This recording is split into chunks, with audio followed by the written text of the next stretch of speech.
I'm just going to give a brief few introductions. I don't want to take away more time from Miriam's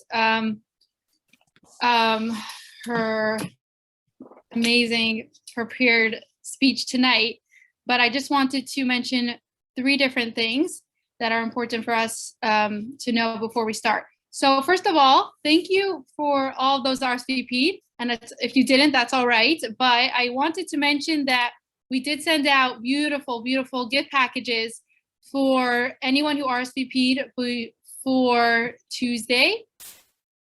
And those were the people that the addresses were written in their RSVP. If you did RSVP without your address written, you did not get a package yet. So you are welcome to private message either me or my mother if you would still like a package to be sent out to you. We are more than happy to do so. I just wanted you to know why, if you were wondering why a package didn't come, it may have been because we didn't have your address written down. So that's number 1.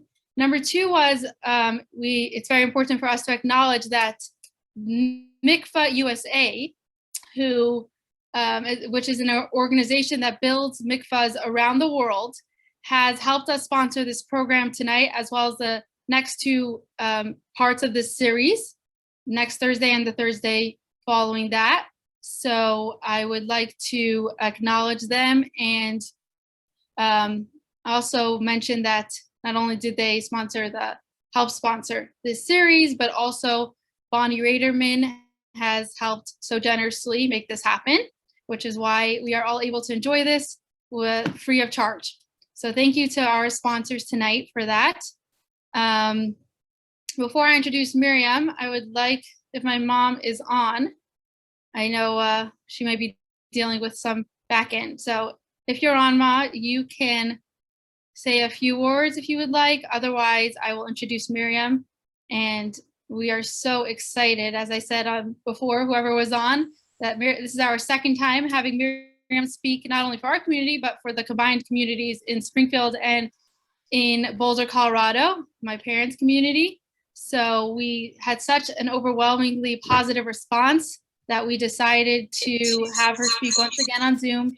And we are sure that we will enjoy this evening as well. Mommy, would you like to say something? I'm really not tech savvy. I'm much better connecting in person. I look forward to time when it's much easier and we'll be sitting, without masks in people's living rooms or in shul. So I just have to add to this that I think Sarah said all the things that I wanted to say. So I think I'm really good, but I'm really excited about this program. So I'm going to sit down and drink my water and text some of the people who didn't get on. So enjoy. Thank you for joining us. Yes. All right. So I wanted to just give a short introduction to Miriam before we take up all of her hour. Miriam Lipskier is the co-founder and director of the Chabad Student Center at Emory University in Atlanta, Georgia. Together with her husband and 8 children, they have created a vibrant community of Jewish life and learning, hosting Shabbat dinners for hundreds of students each week. Miriam is a dynamic teacher of Jewish thought and spirituality who lectures internationally. She has been passionately teaching brides for over 18 years, using humor and wit to imbue time-honed tradition and Kabbalistic secrets, was served to enliven and elevate our most intimate relationships. So before I give the mic to Miriam, who we are also excited to hear from today, I want to say that our mikvah in Springfield was in the process of being built when Miriam last spoke in September. And I think we even showed some pictures of that process. But thank God, as of now, the mikvah has been completed and we are ready to give the opportunity for people who would like to use it. And I know in Colorado, by my parents' Chabad Center, there is a spring mikvah, as well, which is a beautiful mikvah to be used as well. So that's what spurred us on to arrange a beautiful Zoom series for people in the communities to learn about. Oh, I see a picture popped up of our mikvah. We're so excited to show you how it came out. So we're excited to also start education on the topic of mikvah, which is so central in Judaism.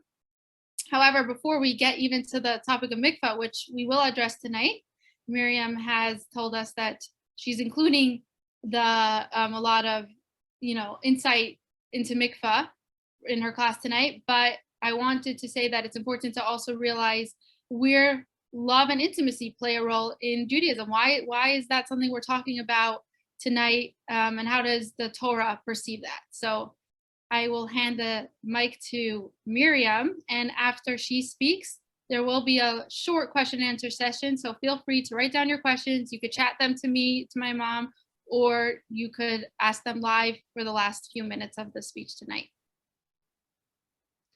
Okay, well, thank you so much. It's an honor and pleasure to be here. And if I could just encourage anyone who's brave enough to put your video on, it's so much more enjoyable to have a conversation with faces than with just a black box with your names. And really, I'll give you like a 2-minute background before we jump into this fascinating topic of the emotional bond. And I just want to make 2 disclaimers. Disclaimer number 1 is the emotional bond. If anybody who's joining in our Zoom class tonight, some of you, everybody's life circumstances and situations, there's a lot of variation. So some of you may be married, some of you may not, some of you may have children, some of you may not, some of you may have married children, some of you may not. And so I want to keep the concept very, very general. So no matter what stage or phase you are in your life, the concepts could be applied to whoever or whomever the relationships in your life, encompass. And I do also want to say, even though Sarah mentioned that they just completed this beautiful mikvah in Springfield, and I know there's one in Boulder as well, and they're working on a larger center, but it may be that you're not the individual that is going to be using the mikvah, but the reason why you may be hearing some ideas about the emotional bond and physical bond and intimate bond that's connected to this incredible mitzvah may be that you are an ambassador to share this idea or these concepts with someone in your life, whether that's a daughter, a sister, a mother, a niece, a neighbor, a colleague. And there's never, the Baal Shem Tov, the founder of the Hasidic movement, taught that anytime you hear something or you see something or something occurs in your life, there's never, ever no reason. And there's always some purpose that you could take from what you're learning and hearing. And so I'm just saying, my disclaimer is the intimate bond and the emotional bond, whomever in your life, this should be able to be applicable in one way or the other. So with that disclaimer, I just want to give the 2-minute intro. I grew up in New Jersey. My husband grew up in Brooklyn, and we currently run the Chabad at Emory University in Atlanta, Georgia. And so when we were engaged, we got the typical question that most people get: where are you going to live? What are you going to do? What city are you guys settling in? And whoever, asked the question, we said we are going to be moving to Atlanta to start the Jewish community center at Emory University. And we kept hearing this over and over again. You're moving to the Bible Belt? You're moving to the South? Oh, you're going down south, the Bible Belt. We kept hearing this phrase over and over. And this was before you could just say, like, hey, Siri, what's the Bible Belt? Or Wikipedia, what's the Bible Belt? And so we figured we'll show up and we'll probably figure out why it has this name. So sure enough, that's what we did. 3 months after our wedding, we moved down to Atlanta, and it did not take long to figure it out because we had people knocking on our door, wonderful, warm, Southern hospitality, inviting us to Bible study and bringing us booklets and pamphlets and church programming. And I kept telling my husband, like, maybe our mezuzah isn't big enough, or maybe our Chabad house sign isn't big enough, because people are not getting the memo that, like, we're not really their target audience. Anyway, make a long story short, we figured out why the South has some of the associations. And one Sunday, I remember particularly this incident, and I wanted to start our talk by sharing it. I was upstairs. Our Chabad house is also our home, and the first floor is open to the second floor by the front door, meaning if I'm upstairs, great architectural feature, I could hear and see what's going on downstairs without being there. lovely idea. So my son, Mendel, who was maybe 8 or 9 at the time, answers the door, and there's 2 gentlemen holding books and pamphlets, nothing surprising. And I just hear from upstairs, yeah, how are you? Are your parents home? How can I help you? Oh, is there a CVS? Yeah, it's 2 doors down. What do you need? And the gentleman tells my son, I just want to leave some books with you. So Mendel says, thank you very much, but we have a lot of books in our house. We're good. We don't need any more books. So the gentleman says, well, these books are free. So, what could it hurt? So Mendel says, it's fine. All the books in my house are free for me. I didn't buy any of them. And we have enough free books. So we're good. Thank you very much. We kind of had instructed our kids to let, these lovely neighbors share what they had with those who, needed it and wanted it. We're good. Anyway, so the gentleman says, he wasn't, giving up. And he says, these are very, very special books. So Mendel's like, really? What's so special about these books? So the fellow says, these books will tell you how to get to heaven.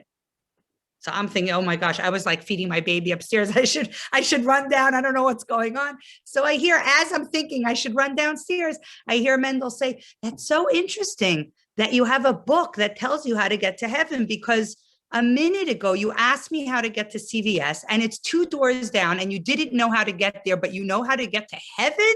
So I think the guys gave up. They closed the door and they went on their way, but Mendel was very dissatisfied with this entire conversation.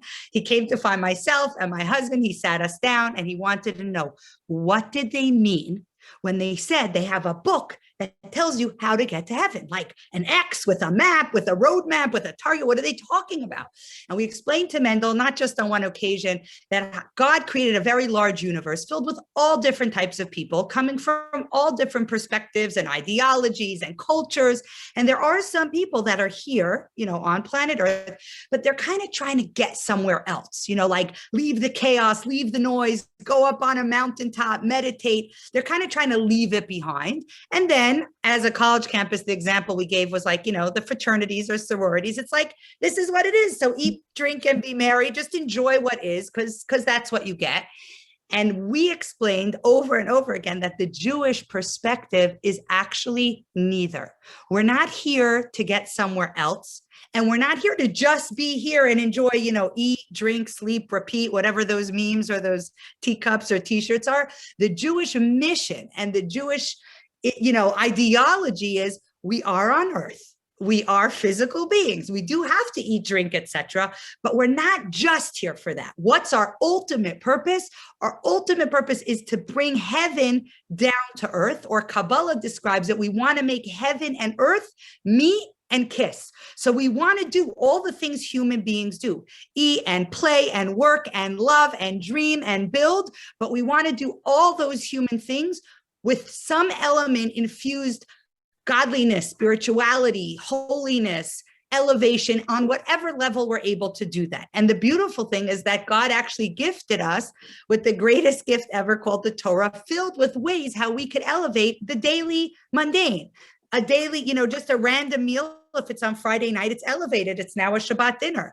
You're eating an apple, but you're making a blessing, or you're using that energy to help someone, or to, use the energy you got to go do something positive.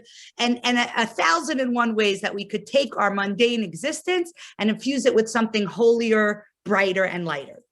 So the question that we have really is, okay, I'm sure you have friends who've asked you, I heard this Jewish idea of a mitzvah.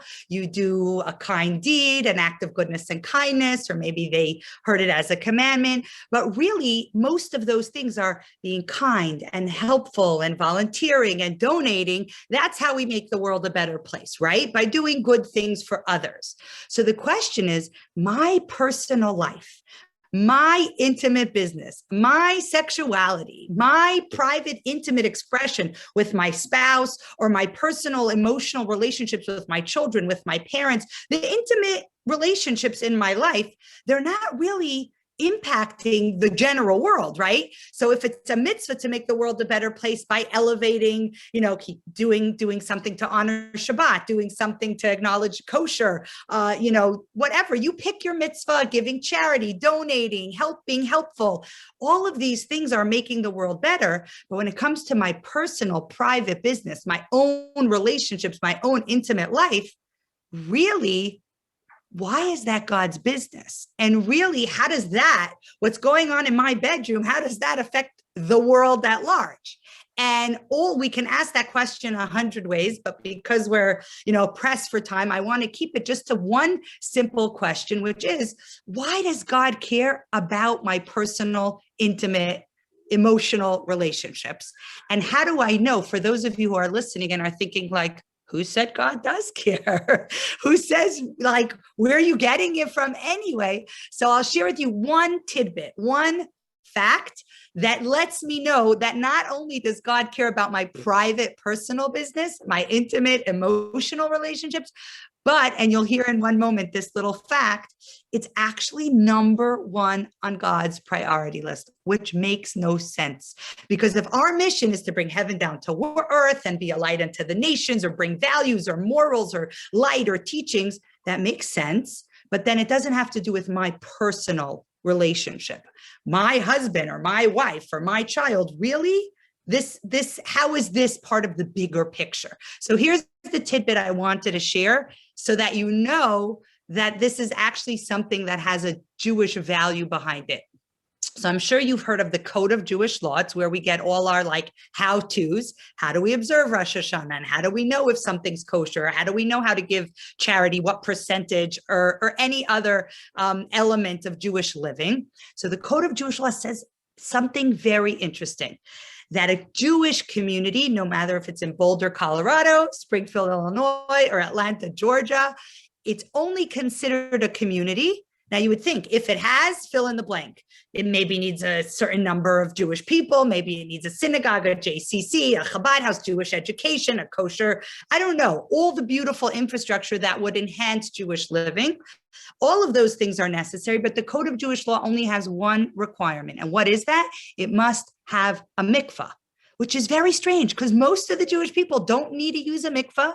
And most of the community, they're either too old or too young, or it's not for everyone at every phase of life. So why would that be the one and only thing that the Torah says, you know what? You need this in order for this to be considered a community. And I'll give you a real example.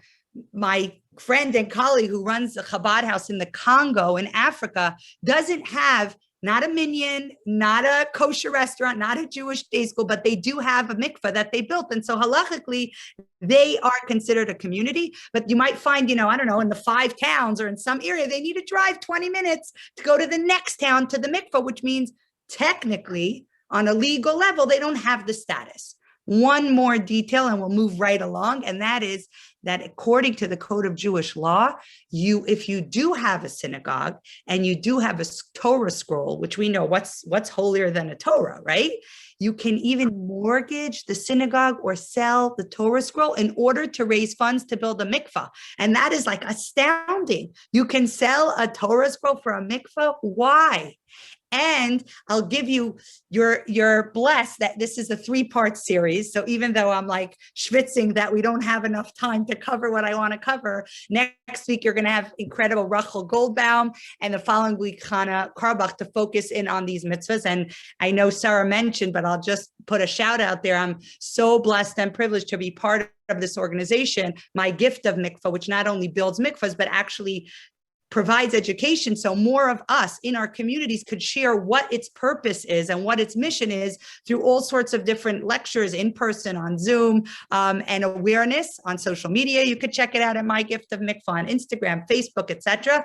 But why is this so fundamental? And really the question is, and I'll share only the briefest detail, that mikvah is used actually anytime there's a significant status change in a person's life. So if someone converts, or if a bride and groom are getting married, you're moving from one mode of being, in one case, a non-Jewish person, to a Jewish person, or an unmarried kind of single, me, myself, and I, to an us and we. So it's very clear what the status change is, but actually the ongoing reason to build a mikvah and who uses that mikvah, and you'll get details followed up next week, is it's for a Jewish couple who have a Jewish home, and it's not really about their home because they could live in a yurt or in a mansion or in a teepee, an igloo, or a bus, and they're considered a home if it's the two of them building a life together.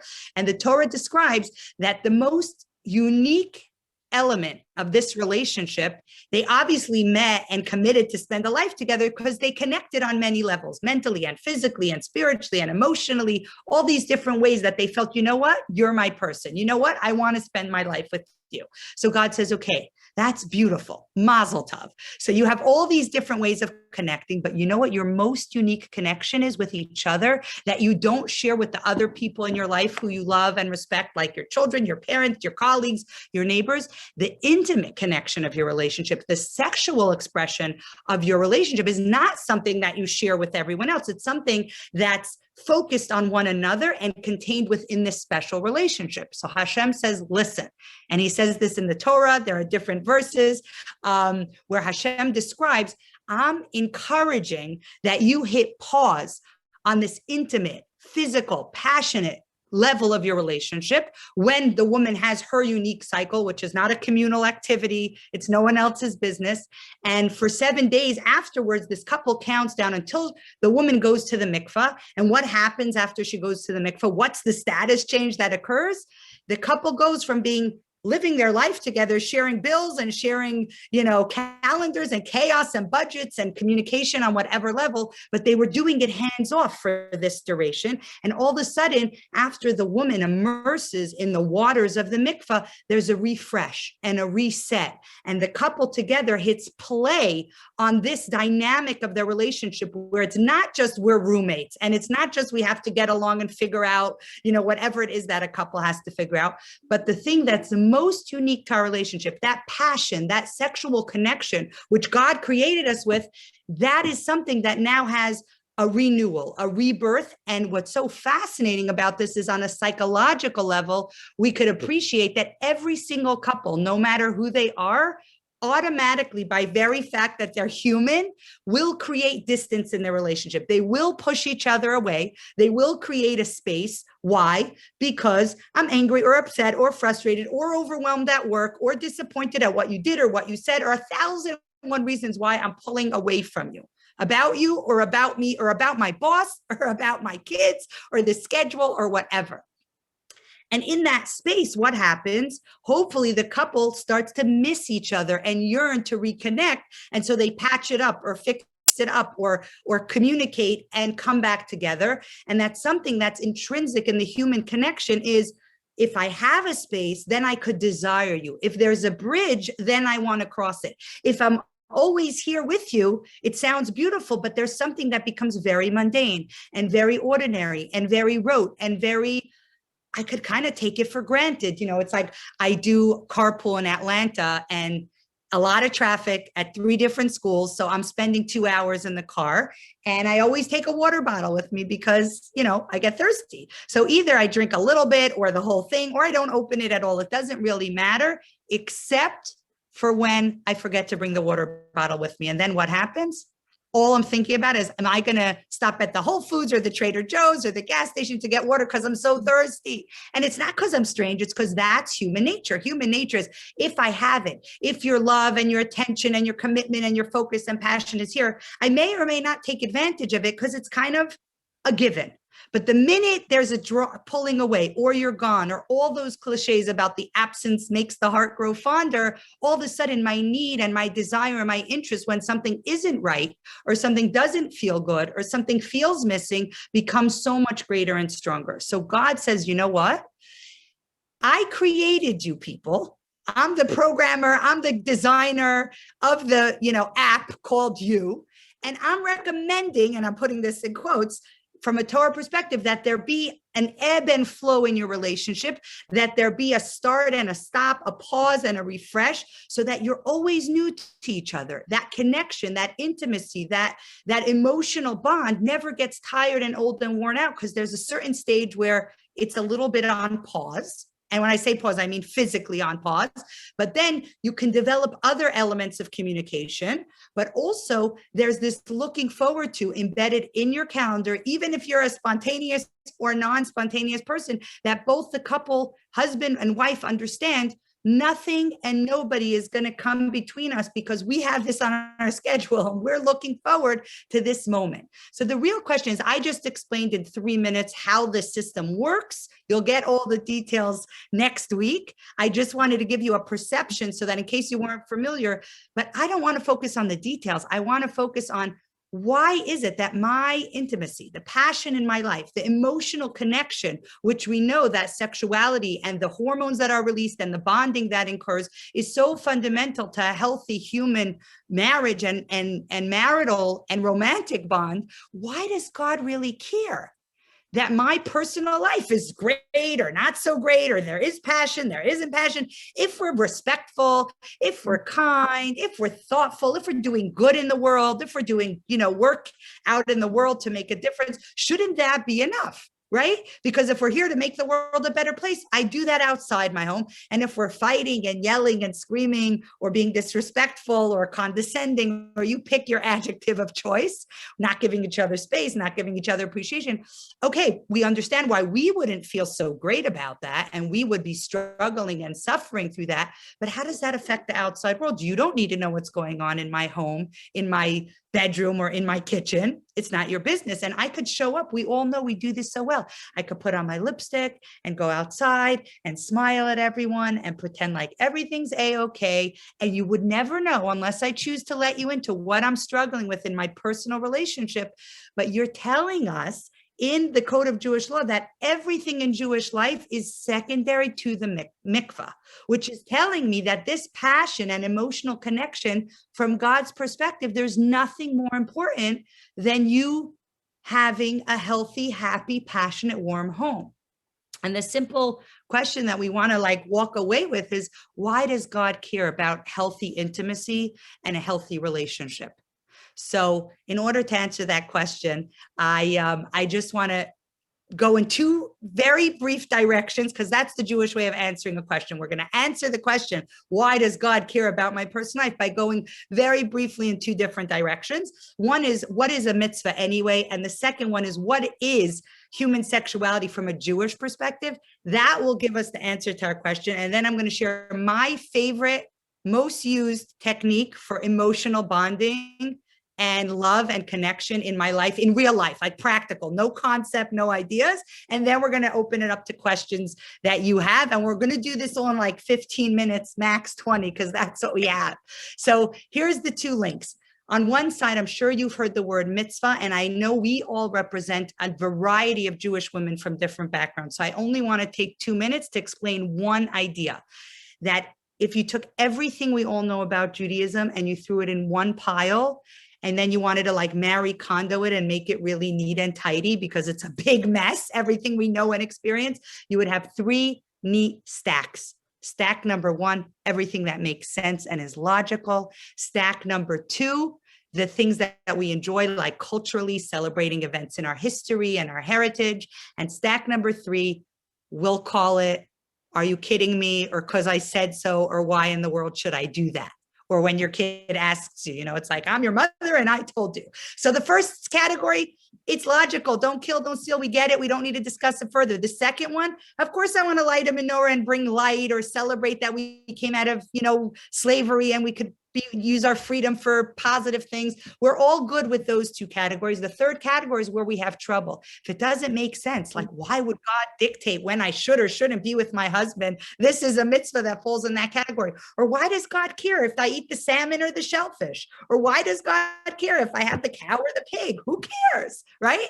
So the very brief explanation from a Kabbalistic perspective is actually found in the word mitzvah. In the word mitzvah is the word savta. It means a connection. It's not just a connection to my creator, it's a connection to one another. And the short example that I'll give you is, Sarah mentioned, my husband and I host hundreds of students on a Friday night, obviously not during Corona, but 20 years prior, and probably hopefully coming up, because it looks like Emory will be back in person with everyone vaccinated this coming semester. But we'll have, let's say, 200 students coming together on a Friday night, and I make a lot of matzo balls, and people think it's because I love making matzo balls, but really I love when a nice Jewish boy sits down next to a nice Jewish girl and they have a nice bowl of chicken soup. Maybe they start talking, maybe they exchange numbers, and eventually this will be a beautiful thing for the Jewish people. So I subtly play, Golda from Fiddler on the Roof. I do a little matchmaking to try to facilitate that. If I know something about you that seems like it's, you have things in common, or you both tell me your, grandparents were Russian, or little things I try to look out for to make connections, to make it easier for people to meet. Disclaimer, I never tell students that's what I'm doing. Please don't tell them. It's like a secret, behind the scenes, but very short, story that I wanted to share. I had an awesome law student who was coming very often. Her name was Jessica. I knew her very well, her background, her personality. And every so often there was a medical student whose name was Adam, who also, he was doing his MD PhD at Emory. So I knew him for many more years than Jessica. And right when I met Jessica, I thought of him. And every week that one or the other would be here, I kept thinking, you know what? They have so much in common and they're so similar. I want to introduce them, but they never showed up on the same Friday night. And eventually I'm thinking, why should I wait for the stars to line up? I'll just call them and say, I think you should have a coffee with so-and-so. That's what I did. Everything went beautifully. And they actually both graduated, got jobs in the city. He was at, Einstein in the city, and she got a great job at a law firm in the city, and they continued dating in the city. And every so often I would call Jessica up to ask her, how are you guys doing? Not just because we're friends and I want to know, but because, on behalf of the Jewish people, we need every beautiful young Jewish couple we could get. So I call her up one weekend, and she tells me, it was just Memorial weekend, and Adam and I spent 3 days camping. We went, on a canoe, and then overnight, we camped out. And I'm thinking, I know Jessica. She is like not the outdoorsy type at all. It's not an appropriate word, so I apologize, but she's like a Jap. Like, she doesn't do dirt and mud and bugs. And I'm like, you went like outside? She's in a salon or in a 5-star hotel. Like, I know her style. She said, listen, Miriam, you know me. Firstly, I got a blowout before and a manicure, pedicure. Don't worry. But she said, you know me. I don't really like the campy things, but Adam loves nature and outdoors. And for 9 years, he's basically been in a school classroom or in a hospital. So I figured I would do this for him, and I wouldn't fetch and I wouldn't know. I would just happily give him something that he would really appreciate. And guess what? It was actually amazing. Don't tell him. I don't want him to think I want to do this all the time, but it was beautiful. And when she shared that with me, I couldn't help but telling her that if there was a chapter in Kabbalah on romance, this would be an example of romance in Judaism. Why? Because what Jessica did was not because she loved or appreciated it. She loved Adam and knew what he would appreciate and decided she had it in her to go and gift that to him. Why is that romance? Because if you're doing something that someone asked you to do, that's very menschlich, and you should say thank you, and it should be appreciated. You took out the garbage, or you changed the light bulb. Thank you very much. I appreciate it. Or if someone does something for you that you don't even ask for, you should also appreciate it. But neither of those are romantic. What's romance? The romance of Judaism, when I could do something for you that isn't about me. I could buy you a gift that I'm not going to benefit from. So if I buy you a toaster or a blender or a vacuum cleaner or a lawnmower, it's a lot less romantic of a gift than flowers or than jewelry, where the other person is giving it because they know you love and appreciate it. It's about you, and you feel that inside. You're not telling me to do something, or you're not mutually going to enjoy something together, which is also very important in a healthy relationship, to do things together and to do things that are useful and practical. But the real romance of a relationship is when I do something for you that's not about me. It's for you and it's about you. And Kabbalah explains to us, if you could understand this on a physical human relationship, you could maybe understand this about Hashem, that this whole category of Judaism, where it's not logical or particularly enjoyable, but Hashem says,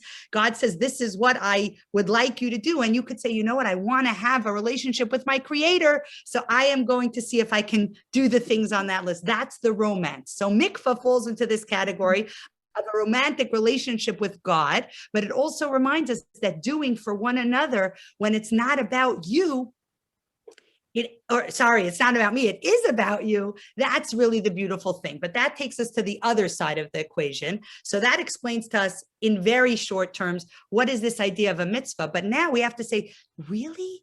God has commandments or mitzvot about human sexuality? What's the Jewish perspective of human sexuality? So very briefly, I'm going to give you 3 different perspectives, and then we're going to discuss the Jewish one. So number 1, sexuality is just a human form of reproduction. It's used because we have to have little people to perpetuate the species, and it's not very romantic sounding or not very sophisticated because even, chipmunks will do that.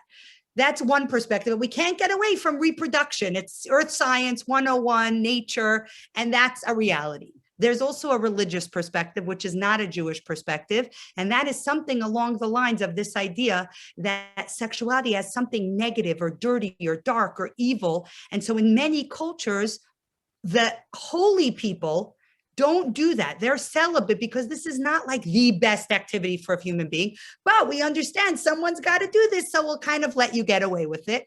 But and also when they have a baby, they say Mazel Tov and celebrate, but then there's kind of like a cleansing or a sprinkling, or we're going to dress in white because there's some original sin somewhere. And we want to cleanse this child so that they can grow to live a life with more holiness. And I want to reiterate, this is not a Jewish perspective at all. None of those concepts are religious from a Jewish perspective. And I really knew that and learned that when I was asked at Emory to be on a panel. It was Sexual Awareness Weekend, and they asked would I represent the Jewish perspective on a panel with many other religions. So I was preparing what kind of questions will students ask, but I was completely unprepared for the answers that the panelists would give. There was Muslim and Christian and Buddhist and Hindu on the questions. It made me appreciate how different the Jewish perspective is on this issue. And the last perspective I'll just touch on is just our culture. And you don't need me to say anything more because we live in a society where the advertisement and the movies and the things we see and hear and read are all very, very, it's an over-sexualized culture, at least on a college campus where I lived for, 20 years. I think Nike probably sums it up, just do it, whatever, explore, experiment, just see what's out there. And neither of these, all 3 that I mentioned and 1,000 more that exist, are not the Jewish perspective. What's the Jewish perspective? So obviously, science and reproduction is important. And this religious perspective, it's important to understand that it's not a Jewish thought.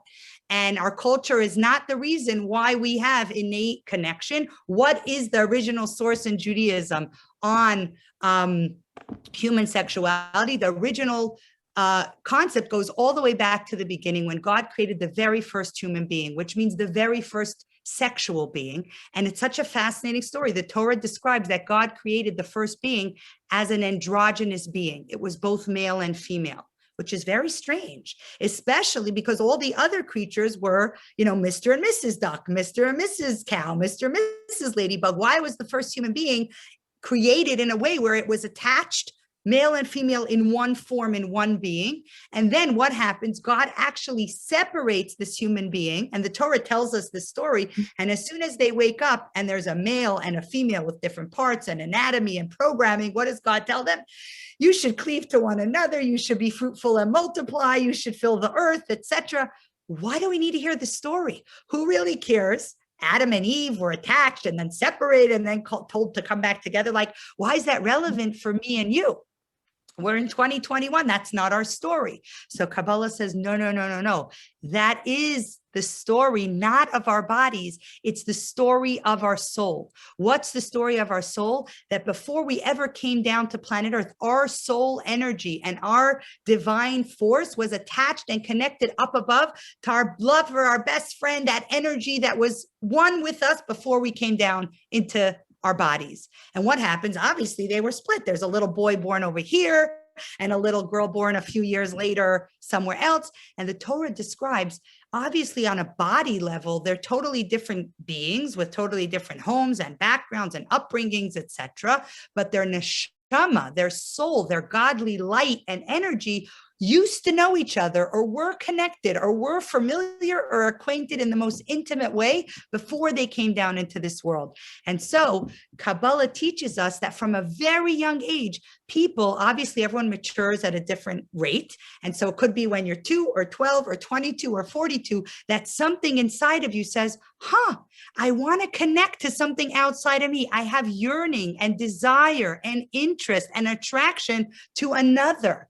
Where is that coming from? So from a Torah perspective, it's not coming from just your hormones, although they exist, and it's not coming from your culture or your society. This yearning and desire for connection and for intimacy and for emotional bonding and physical bonding comes from no place less than your soul, your neshama. So what could be more godly and divine and beautiful than reconnecting with your other half? And so this brings us back to our original question. If that's the Jewish perspective of human sexuality, that it's soulful, that it's actually pleasurable, not just because it's two bodies connecting is very pleasurable if it's done right, at the right, stage and phase and time and headspace.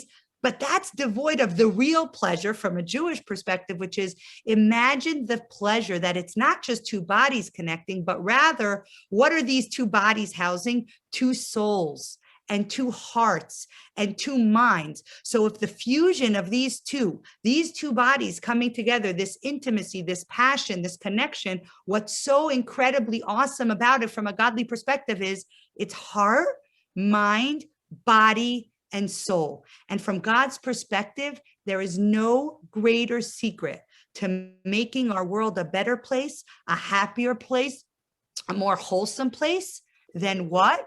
And I'm taking us all the way back to the top. Why is mikvah? Why is my personal, intimate life? Why is my relationship God's top priority? Can't I be a wonderful person out in the world doing good things? And if it's very dysfunctional in my home, whether it's between my spouse or my child or my parent, I'm branching out, so it's not just one relationship. But why is it on God's top number one list that mikvah teaches everyone in this community, whether you use the mikvah or not, that God's ultimate priority list and our ultimate secret to making the world a better place for 3,500 years is this secret. There's nothing that God cares more about than happy, healthy, vibrant, passionate, loving homes. And if I know that that's God's top priority, then I will do whatever I can. I'll make time in my calendar, in my budget, in my patience, in my energy, not for only the things that I do that are important that are outside my home, but actually I'll prioritize who is inside my home.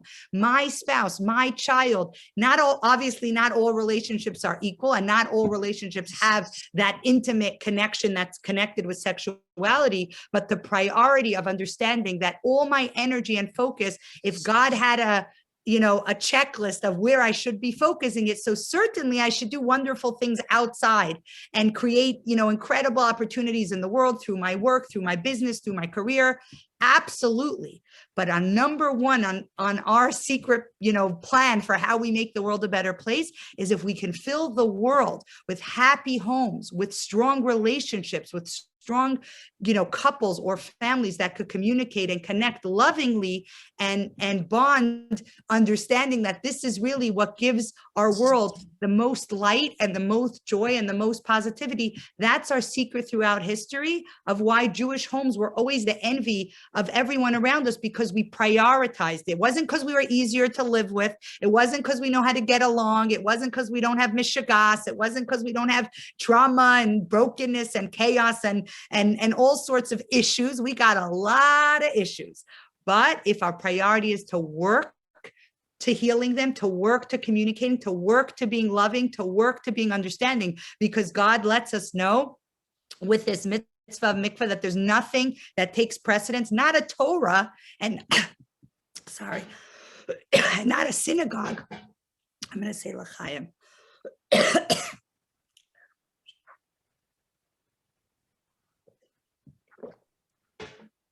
But truly, that's God's ultimate. You hear me? I got something caught.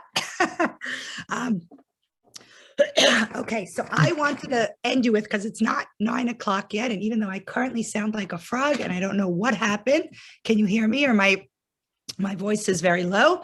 So I wanted to end with something practical, because if we're talking about emotional connection and we're talking about loving relationships, really the only takeaway you have so far is that God values our relationships, and God thinks there's nothing more important than us investing in them to our own, our own unique relationship with our own abilities, with whoever it is in our life.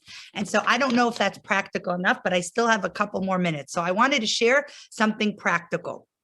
When I say practical, I personally, thank God, my husband and I are blessed with 8 children and lots of, families and lots of people who we interact with. Our daily life consists of a lot of human interaction with people. So some people, work on a computer, or they do, graphs or accounting, or they read scans, or they, architecture, or that don't necessarily require heavy human interaction. But my life, I have, thank God, blessed with a lot of human interaction. And so emotional connection and being able to interact with people who may be difficult, who may present difficult behaviors or conversations, this has been the greatest tool for myself that I wanted to share with you, that's very practical for anyone in your life that you're living with or stressing with or interacting with, and giving you anxiety because of their behavior and their desires and their needs, etc. So this is what I wanted to share with you, but I'll give you 1 second of background. I know we started a little late, so Sarah, is it okay if we go a little bit over time?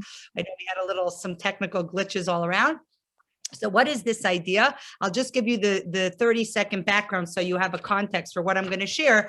Every semester, I do a program called Challah on the Row. And what that is, I do a challah bake at each sorority house. So, each month I do another sorority house. And obviously, some of them have many Jews, some not so many, but everyone's pretty happy to bake challah. Even if they're gluten-free, we accommodate, or vegan, or they're anti-sesame seeds. We are very accommodating with our challah baking program. And usually at the end of the semester, I do one challah bake at the Chabad house so that anyone who missed it can come and, bake challahs. So that's the background, just so you have an idea of what this is.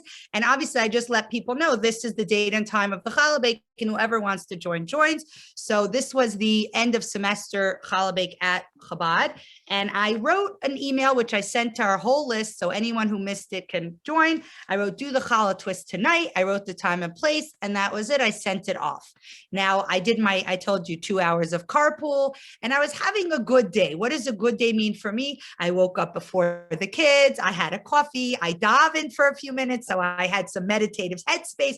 I even learned something. My carpool, no one left their lunch behind. No one lost their shoe. No one was bopping their sibling over the head, in the back seat. We didn't get pulled over. No, it was just the day was going fine. I was in the right headspace. I woke up with a good start to my day, and everything was going beautifully. And I come back home after my, 2 hours of dropping everyone off at school. I sit down to check my email, and what do I see? Someone responded to the challah bake email, which, by the way, they usually do not respond to. I'm sure you don't do this, but here it's a guessing game. No one responds that they're coming or that they're not coming. I just guess and, I don't know, feel the air and inhale and exhale and try to come up with whatever. I imagine sometimes they make a challah this big and sometimes they each get a challah this big, depends on how accurate my guesstimation was. Long story short, I see someone responded to the email. And so I'm like, oh, that's good, a response. So I'm going to read the email to you. It's only 2 sentences, but I'm beeping out the not nice words because they're not nice to share. And I'll just PS, hopefully no one is from New York and you're not offended. But so here's the email, and I'm going to just bleed out the words that aren't so nice. So this is what it said. I am not part of blank Emory Chabad. Your organization is disgusting and you are all pathetic. Take me off of your mother blank mailing list. Now, mother's not a bad word, so I didn't delete it, but sometimes people use words in interesting ways. Last sentence, you are racist, offensive, heathen. I don't know what heathen means. I looked it up. I'm still not sure, but heathen, blank, you have a nice day, Michelle. So I open this email and I'm like, what? Like for challah, I didn't say like come to my son's circumcision or like come to Yom Kippur where we're going to fast and pray for 25 hours or anything that was like so offensive or upsetting. And it's kind of a very strong reaction to a challah bake announcement. But I'm certainly going to take Michelle off the mailing list because at this point, I don't want Michelle on the mailing list. So I figured before I delete her, I'll just send her a response. Now, I told you, remember, I was in a good place. I was seeing the world. Everyone's good. Everyone's a light. Everyone has a mission. Relationships matter, right? All my positive, everything was fine. So I respond to Michelle. And I don't want you to think that, by the way, every day I think and interact with everyone in the best way. So just, disclaimer. Okay. So I respond to Michelle and I write, "Dear Michelle, I admire your deep passion, which clearly comes through in your email. I'll respect your wishes and remove you from the mailing list." Another sentence isn't going to hurt our relationship. So I add another sentence. I wrote, "Having never met me, you make some broad and sweeping statements. As for me, I think you're probably a great person just having a rough day. Wishing you inner peace and happiness. Always, Miriam Lipskier." And I was about to like hit send and delete, but I figured I'm going to add a PS because it's not going to hurt. It's not going to cost anything. So I write, "PS, if you ever want to have coffee with a racist, offensive heathen," I made a bunch of like hashtags and swirly, things. "Here's my number." I left her my cell and I sent the email. I deleted Michelle from the email, never to think I would speak to Michelle again, right? But that was on the 15th. And on the 17th, I get this response. "Dear Miriam, I read your email the day I received it, and I apologize for the delay in my response. I am indeed passionate, blunt, kind-hearted, and as you knew it, having a very rough day. I laughed and smiled in the morning when I read your response. Thank you. I think I may like to take you up on your offer and meet with you. Smiles, Michelle." So you're all probably waiting for me to tell you Michelle lives in Jerusalem with 10 children, but that's not the end of this story. This story doesn't actually have a real ending yet, because what happened was we made up to meet, and then I got a phone call from my kid's school. "Your daughter threw up. She's waiting in the front office. Come and pick her up."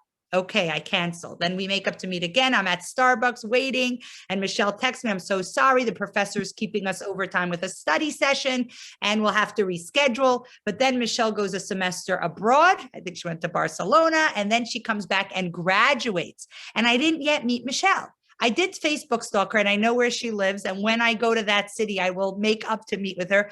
But without ever having a real ending to this story, I learned the most powerful lesson for healthy relationships in my life. And what is that? That if I take this Kabbalistic principle or this idea that we all have a neshama, that we're all a light, that we're all here for a reason, that we're all here to do goodness, and that Hashem values relationships above everything else, then what happens is if I take that idea practically in my life, not leave it in like the realm of concepts, but really incorporate that idea in my life, then you could say something or write something, and you could be a student I never met. It's a little harder when it's my kid who I birthed and gave birth to, who says something or does something, or a spouse. Obviously, the level of challenge and difficulty changes depending on which person you're talking about.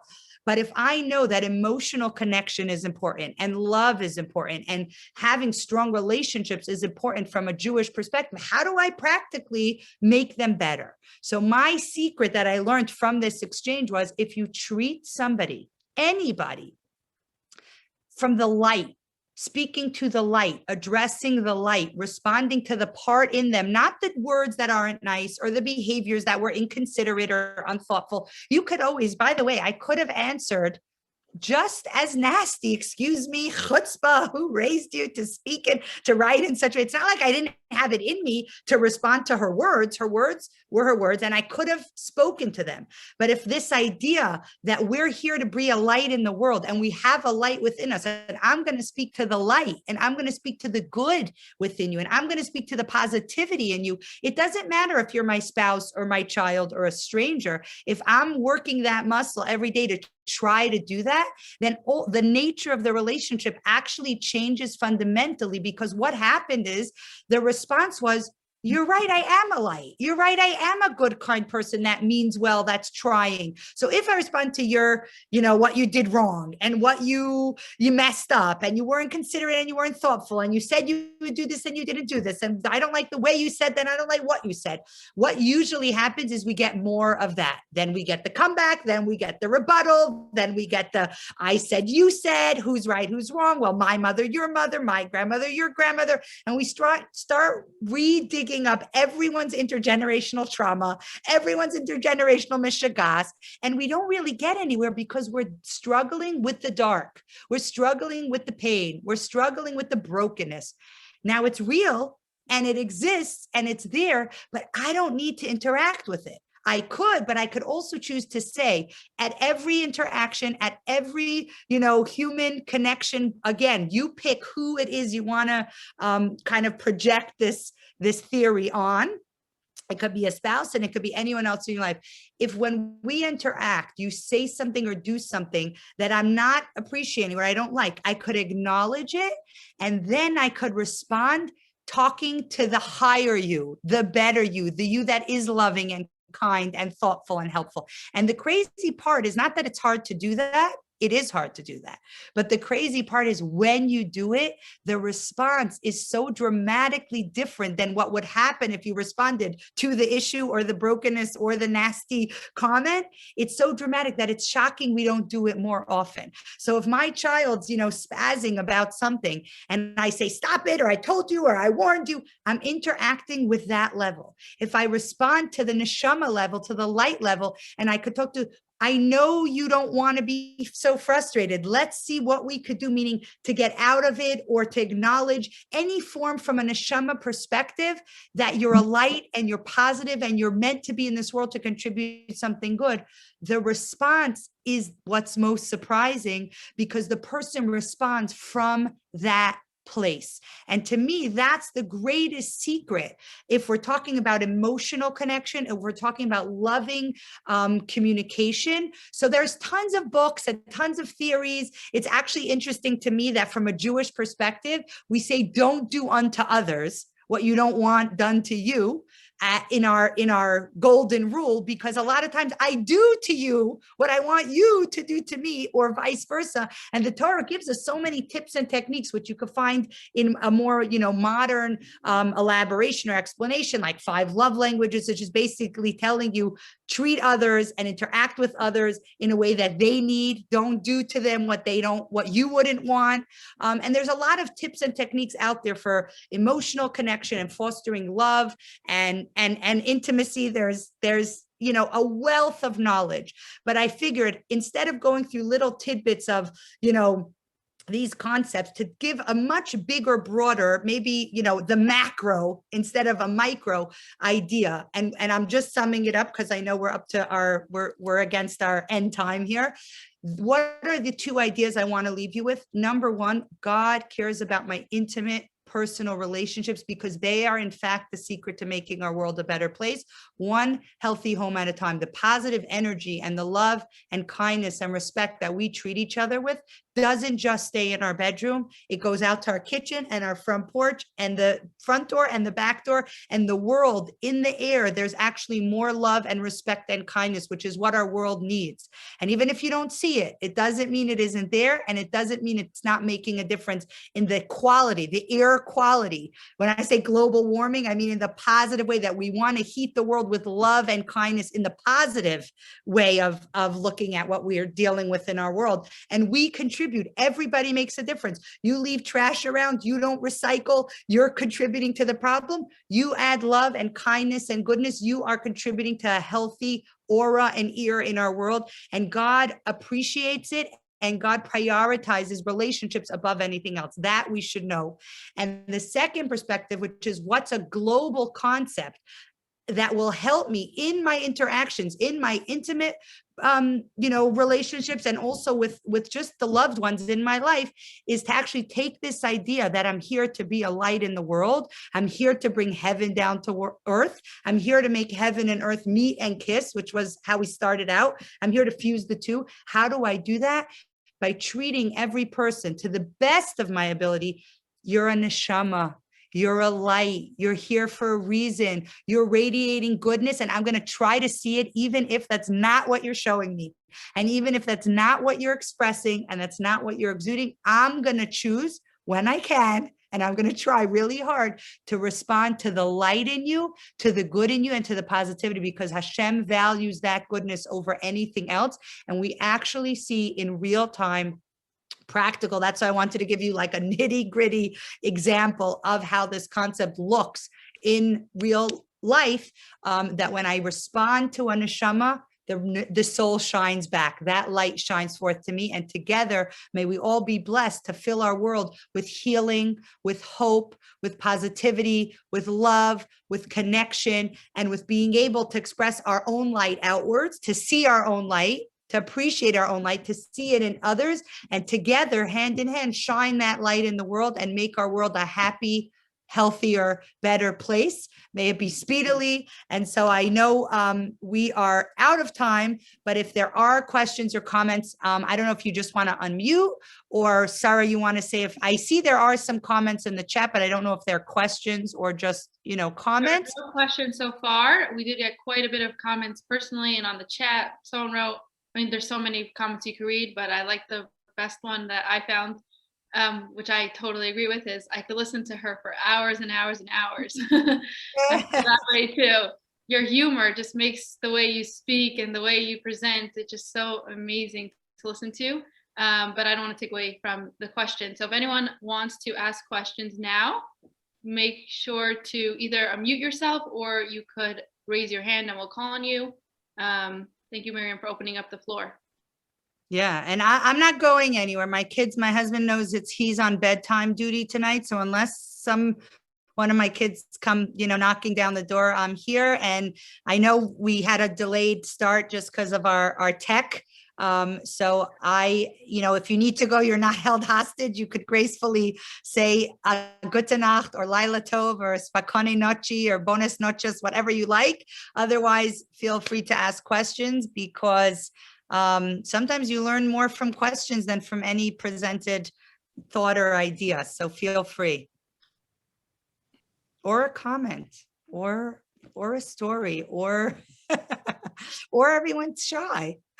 Okay. It's definitely well worth the wait. I know we had those the little delay in the beginning, but I'm getting so many comments on my phone. I wish I could read them all. One person asked about Mikvah, how she could go. She hasn't been. One person said she's hysterical. I love her. I could go on and on, just filling with the beautiful comments. And I just felt that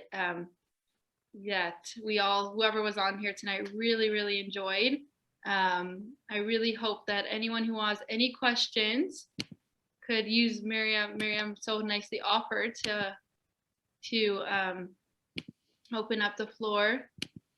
Right. So I do want to just say, and I did mention at the beginning, but I'm mentioning at the end, that everybody who was on, our chat tonight, if there's someone in your life that who may be able to use the mikvah, it's such a beautiful gift to share the idea with them. You could send them to My Gift of Mikvah on social media for more information, and also to connect women anywhere in the country. It's a fascinating thing. If you Google, mikvah, you'll find mikvahs anywhere on planet Earth, and they'll give you, every place has its own aura and decor based on, the mikvah in China looks very Chinese, and the mikvah in Russia looks very, Moscow-esque, and the mikvah in the Congo looks like it's very fascinating if you want to just browse beautiful mikvahs. But even more importantly, to share this concept that Hashem really cares about what goes on in our personal life, because it really does make a difference. And so we could prioritize that,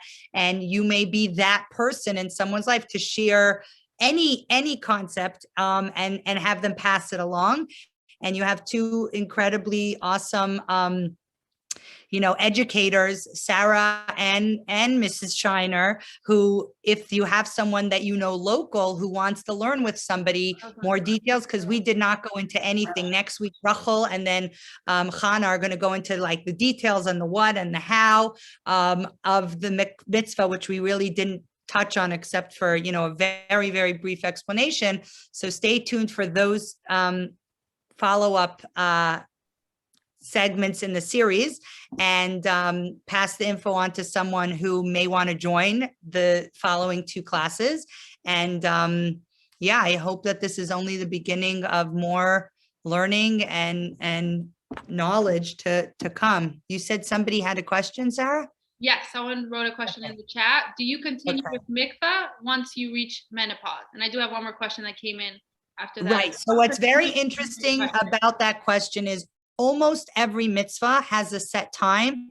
And if you miss that time, for example, you're supposed to eat matzah on Passover. If you eat matzah in June, you're just eating a stale cracker. There's no mitzvah, right? You're supposed to hear the shofar on Rosh Hashanah. If I blow the shofar for you now, you're not getting a mitzvah. You're just hearing a very rough horn. So what's interesting about mikvah is technically it starts when a woman is before her chuppah, so the bride and groom both immerse before their wedding as a symbol of this transition to a new stage of life where it's not just me, myself, and I, it's us and we're building a home together. And from that beginning of their, Jewish home together, the woman would use it on her own cycle, meaning at the conclusion of her cycle, she waits 7 days and she immerses in the mikvah until, obviously, as the person who wrote the question, until she goes through menopause, and then she no longer uses the mikvah. But what happens if someone never used the mikvah because they didn't know about it, or no one told them, or they didn't think it was for them, or whatever reason is? So what's interesting is this is very unique, that if a woman, she has a Jewish home, which would mean that she's married with a Jewish spouse, and she never went, and maybe she's 70 years old, or maybe she's 80, or maybe she's 65, she can still go to the mikvah. She can still use the mikvah. She would obviously have to learn with someone how it's done, and you count and you check, and after nightfall, it's the Jewish mitzvah that has, as every other mitzvah, many intricate details, kind of like, if you write an email and you miss one dot or one dash, or you dial a number and you just write a one instead of a two, you're not getting that connection. So from a Jewish perspective, every detail matters, but it's a fascinating thing that Kabbalah actually tells us that a woman who goes, even though she never went, as a young bride, she never went when she had a cycle, and now let's say she's 70 years old, it says that she actually draws down blessings in her life, in her home, retroactively. So she could already have children and grandchildren, and the blessings that a woman opens up to flow into her life will actually come down and retroactively affect her family, which is very, very unusual to have a mitzvah that, sorry, you either did it or you missed out, try again. But there is that opportunity. And so that's something that you could perhaps look into if it is relevant. And I could tell you, I took a Emory student, her grandmother had her 50th, they did a, what is it called when people like renewal of the vows ceremony? They had gotten married in Russia, and it was just a civil ceremony by the government. And at 50 years, anniversary, they had a Jewish wedding with a chuppah, with a ketubah, etc. And so I took her grandmother to the mikvah, and her grandmother really only spoke Russian. So it was so fascinating for me. I was obviously in there. The grandmother was telling me in Russian, I have no idea what, I just kept saying da and da and da, but she was so emotional, and I could feel that something so transformative was happening, even though I have no idea what she told me. I obviously was not meant to hear anything because she was going on and on, but it was very, very incredible experience to be part of that. But it could be something that you can look, into if it's relevant.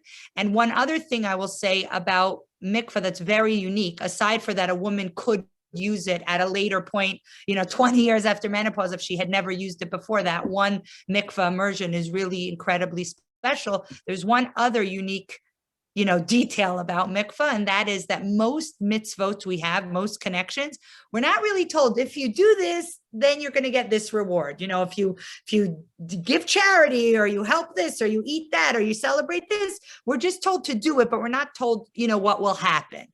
And Mikvah, the Zohar, actually brings down that when a woman immerses, she's blessed in 3 areas, 3 specific areas, but they're actually universal that every woman, no matter who you are, wants. What are those 3 areas? So it says she'll be blessed with parnasa, like a livelihood to support yourself, health, which is emotional health, spiritual health, mental health and physical health, which everybody also wants, and family, healthy relationships with children, with grandchildren, with generations. Those are the 3 specific blessings that the Zohar brings down. A woman brings into her life when she immerses in the mikvah. And it's just unusual because you were not told if you keep Shabbat,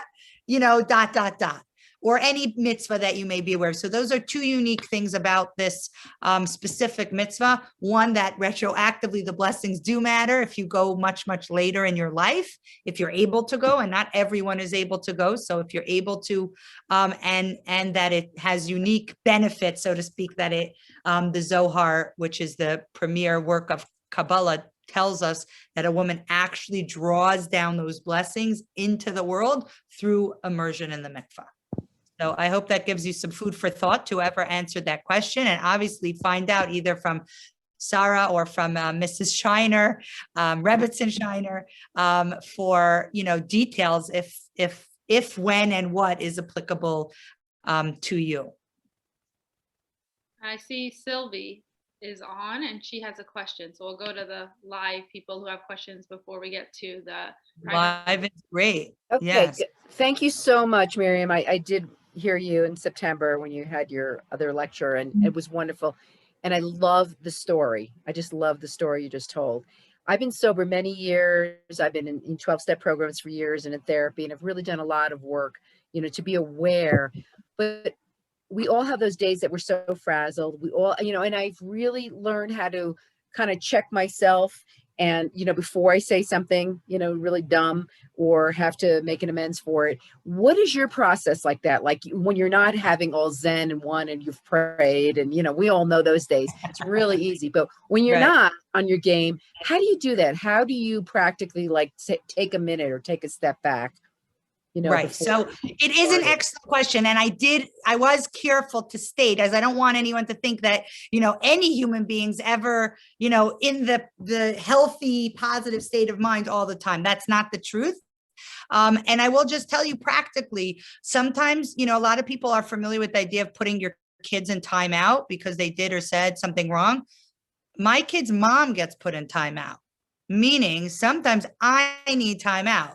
And what that means is maybe I'll go for a walk, maybe I'll go into my room, lock the door and read something, or I need to switch zones because I realize I'm not interacting or responding with patience, with calm, with light. So what do? So usually you're already too deep in. You're already interacting. It's already damage control. So how do I I need to hit reset because I don't want to be in this space where I'm being reactive. I want to be intentional and I want to be positive, but I'm not there. I woke up with one nerve and you're getting on it, that type of day. So that type of day, what do I do? So practically speaking, sometimes it's literally as simple as I need to take a breather, even if it's for 5 minutes so that I could reset. What am I doing in the 5 minutes? It could vary from, a jog around the block. I'm going to the back. I'm taking a few breaths. I'm saying a paragraph of Psalms, or I'm calling my husband, which thank God I'm blessed that I have a partner to say, listen, I'm losing it and I need you to step in. Thank God, he works kind of from home, like our Chabad house. So he's around and I could say, you know what? I need to reset. Could you, whatever it is, it's bath time, it's dinner time, it's bedtime, or whatever other chaos.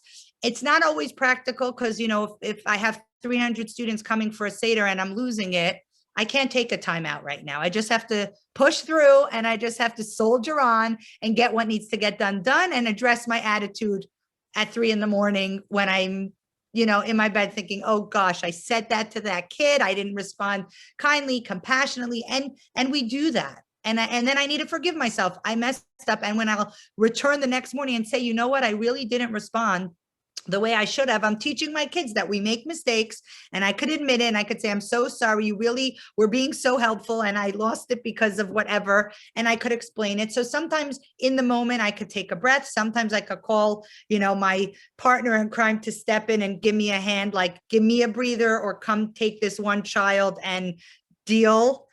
So I'm out. Now I'm not taking myself out, but the child's being taken out. And sometimes I didn't do or say the right thing. And I try the next day to at least tikkun, like to do a repair that I can come back and say, you know what, whatever went down yesterday, it wasn't the way I wanted to show up. It wasn't the way I wanted to present myself. And I'm sorry, or I'll try better next time, or how did that make you feel, or whatever I could do to acknowledge. And I think for my children, that's also a good lesson, that mommies also make mistakes. Mommies also patience runs out, and it's not what I want, but sometimes, I'm not an angel, I'm a human. And Hashem gave humans, or God gave humans, limitations that we could acknowledge or try to, and also I will tell you, those are in the moment, but I do know that in stressful times, like there's certain seasons on the Jewish calendar that the whole season has like a chaotic element to it. So like the high holiday season, there's people, for me in my life, kids are coming and going from schools, and there's extra, programming and events and extra needs of every child. This one needs clothing, and so those seasons are more fraught with I would say like almost like the board is set up with more, it's like chutes and ladders. There's a lot of chutes on the board.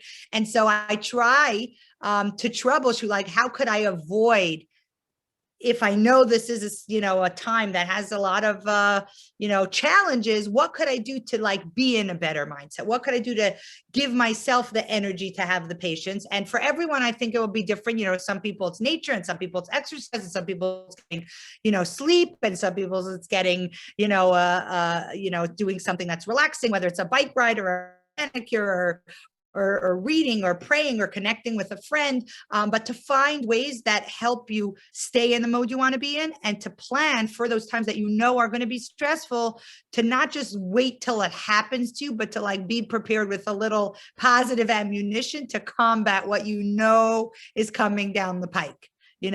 And it sometimes doesn't look really pretty. I'm going to be honest. Sometimes it's just a 3-ring circus, and you just swing and catch, what comes flying. And as the balls drop, you apologize, you look up, you ask for help from the creator of the universe, and, and you do the best you can. And sometimes you just have it more together. And I find the more focused we all could be on finding ways to navigate those pitfalls, the better their outcome is. When we're not thinking and we're not present, that's usually when we find ourselves behaving or responding in ways that we're not so proud of, and we don't want to, in ways we don't want to show up. But I think, Sylvia, if you said, you've been working the steps and working so hard in your own life to heal things and to find that control, you're probably way ahead of most of us, because that discipline every single day to do what you need, to get through that day is incredible. And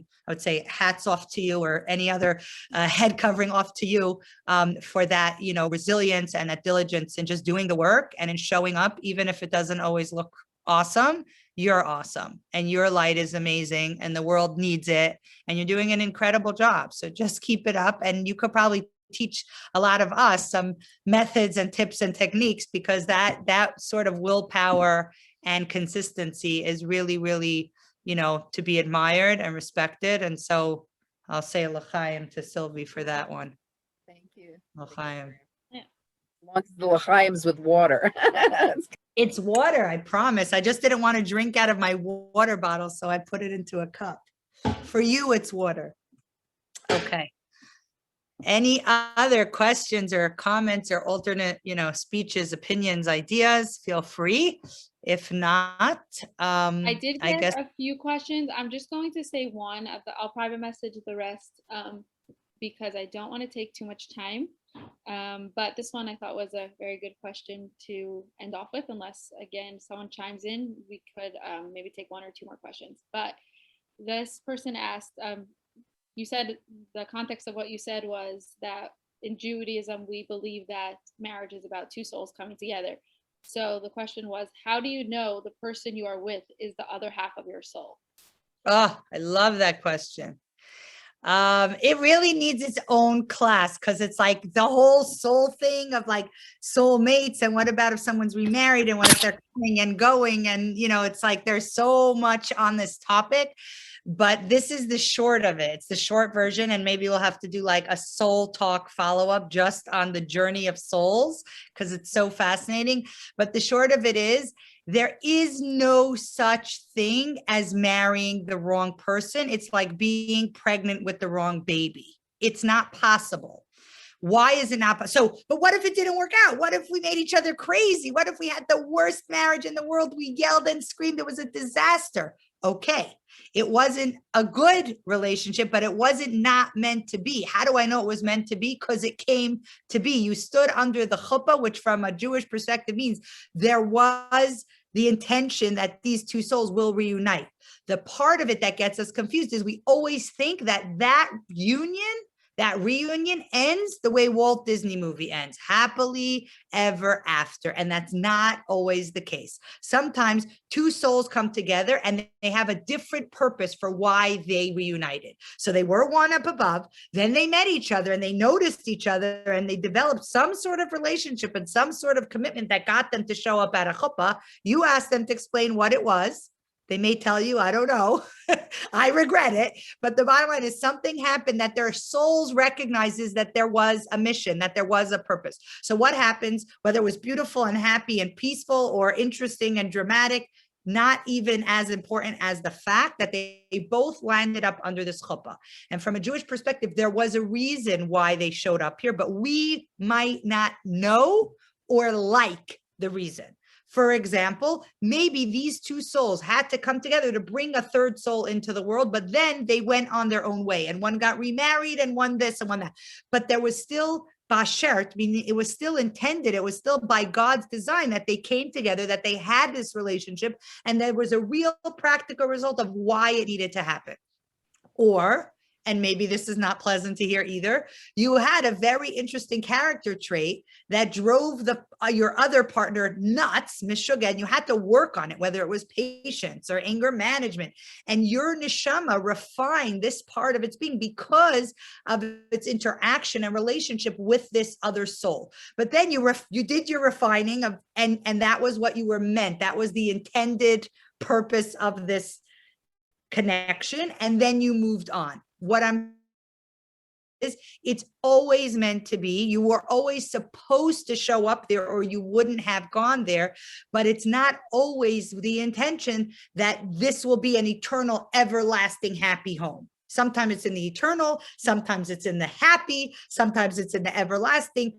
We think, no, if we're here together, it's supposed to be all of the above forever. And that's not God's perspective, even though that's ours. Although sometimes if we put in the effort and we put in, that commitment, maybe we could actually, have the ability to make an outcome be what we want, because we do have an ability to kind of take our path and our journey and have some sort of self-determination of where it's going. But ultimately, it's impossible for somebody to say, I married the wrong person. If you married them, there was a reason you married them, but maybe they weren't the person that you were going to, spend your old age with, or maybe they weren't the person who you were meant to live whatever percentage of your life with, but you were meant to be together. That is for sure. The minute two people are under the chuppah, it was basher, because they wouldn't have gotten there otherwise. What you do with it and where you take it and where you go with it, that's a different story. But we think if it ended, it means it wasn't supposed to be in the beginning. Or people are married and thinking, are you the right one? Are you like my real basher? Is this really, that's like a really not authentically, from a Kabbalistic perspective, that's an impossibility. It's like, is this really my baby? Like, I know I'm pregnant, I know I'm giving birth, but maybe it's not my baby. It's your baby. Why? Because you're carrying it. It's your husband. Why? Because you're married to him. Is it the right husband? It's the right husband that you're married to. But then why are we not happy? Maybe you need to work on it. Maybe you need to figure things out. But we sometimes look at the end result and then we question the fact. And Judaism says, no. it's the fact, and now see what you could do with it. Or if it's something that ended and something that didn't sustain, what did I learn? How did I grow? What occurred that would have been a reason? And sometimes we don't even have a reason. We're just like, it was such a disaster. It was so horrible, but you know what? And I'm not explaining it, and I'm not giving any excuses. It was so horrible, but you know what? Maybe 20 years later, someone will come to me and I will have empathy and I will have understanding that no one else has, because I experienced what this person's going through. And maybe for that person, my experience will be a blessing for them, that I could help them, even though for me, it was anything but. So you never know the ultimate purpose of the outcome, but questioning the fact is, from a Jewish perspective, obviously you have free choice. You could question anything, but it's like, where are you going with this? The better question is, what do I do about the situation? Not like, is this the situation I'm supposed to be in? Yeah, you're in it. That's where you are. Now let's see how to move forward in a healthy, positive, happy way. So I know that's not a feel-good response. I know that's not an answer that's going to make anyone have like fuzzy, happy feelings, because it usually comes with a lot of hard, heavy, real life trauma that people go through.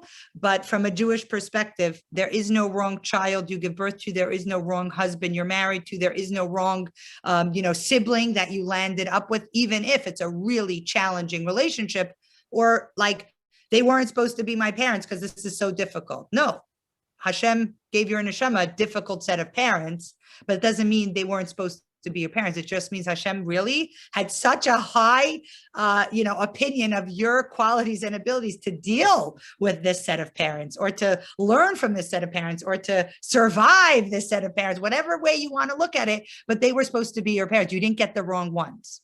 You didn't get the wrong sibling, even though you can't talk to your brother. He's not the wrong one. You weren't supposed to get a different one.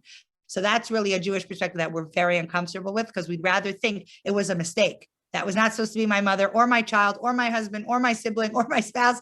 No. They were supposed to be yours. The question is, what do I do with the relationship? Not, is it the relationship I'm supposed to be in?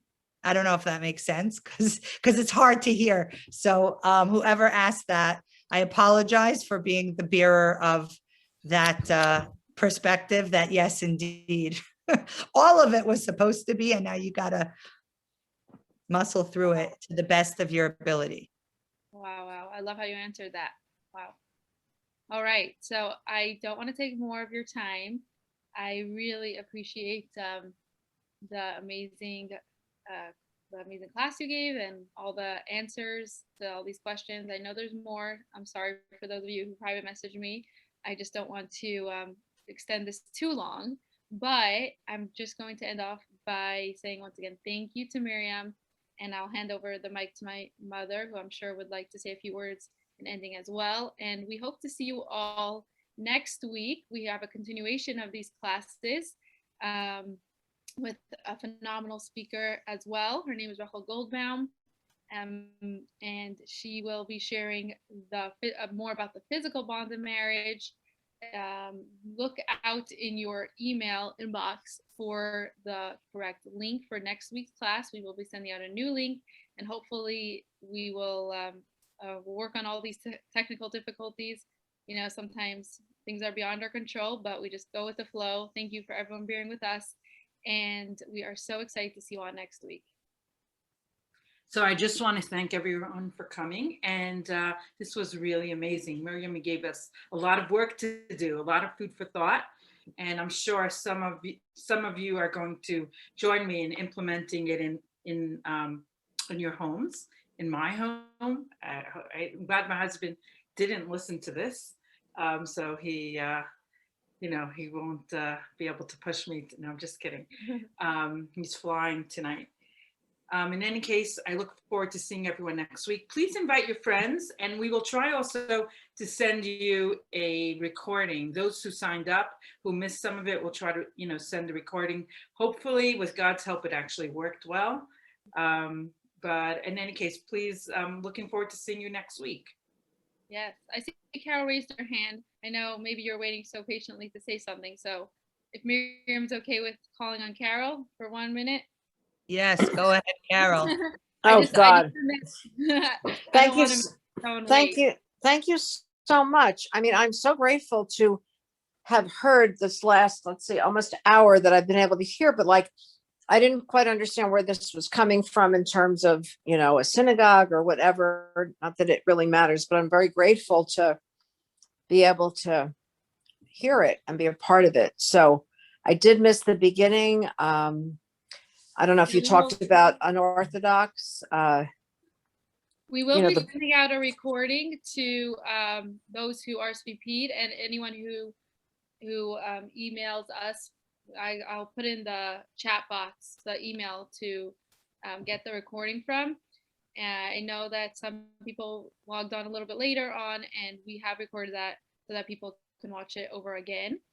This was in the email. What you're referring to about unorthodox is that Miriam has spoken for both of our communities in September about the movie Unorthodox, and because we loved it so much, we brought her back to speak on the topic of how Judaism perceives love and intimacy.